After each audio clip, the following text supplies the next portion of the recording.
Everyone welcome to my Saudi mini vlog. Left over இது தந்தூரி சிக்கனில் நம்ம இஃபா சிக்கன் ட்ரை பண்ணலாமா. ஃபஸ்ட்டு ஒரு மிக்ஸி ஜார் எடுத்துக்கோங்க. அதில் வந்து 2 கியூப் ஆஃப் சீஸ் அண்ட் வந்து 2 டேபிள் ஸ்பூன் ஆஃப் மைனீஸ் எடுத்துக்கோங்க. என்கிட்ட ப்ளெயின் மைனீஸ் இருந்தனால நான் அதை எடுத்துக்கிட்டேன்.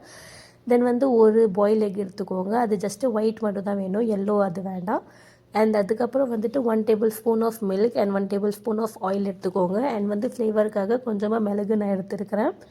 அண்ட் அதுக்கப்புறம் வந்துட்டு கொஞ்சமாக பெப்பர் அண்ட் வந்து சுகர் எடுத்துக்கோங்க. அண்ட் லாஸ்ட்டாக வந்துட்டு லெமன் குயிஸ் பண்ணிக்கோங்க. லெமன் இல்லைனா வினேகரை நீங்கள் போட்டுக்கலாம். அது எல்லாம் போட்டு ஒரு மிக்ஸி ஜாரில் நல்லாவே வந்து ஃபைன் கிரைண்டாக பேஸ்ட் பண்ணி எடுத்துக்கோங்க. தென் வந்து ஒரு தோசைக்கல் எடுத்துகிட்டு அதில் வந்து கொஞ்சமாக ஆயில் ஆட் பண்ணிவிட்டு இது சிக்கன் மேலே கொஞ்சம் டைம் ஃப்ரை பண்ண விடுங்க. தென் இது மைனீஸ் பேஸ்ட் வந்துட்டு நல்லா வந்து சிக்கன் மேலே க்ரீஸ் பண்ணி எடுத்துக்கோங்க. தென் 5 மினிட்ஸ் லோ ஃப்ளேமில் குக் பண்ணாலே நம்மளோட இஃபா சிக்கன் ரெடி. ஸோ இது தந்தூரி போரிங் சிக்கனுக்கு வந்து இஃபா சிக்கன் நம்ம ட்ரை பண்ணியிருக்கிறோம். வீடியோ பிடிச்சிருந்தா லைக் ஷேர் சப்ஸ்கிரைப் பண்ணிக்கோங்க. அண்ட் ஒரு வாட்டி ட்ரை பண்ணுங்கள். Definitely bye by.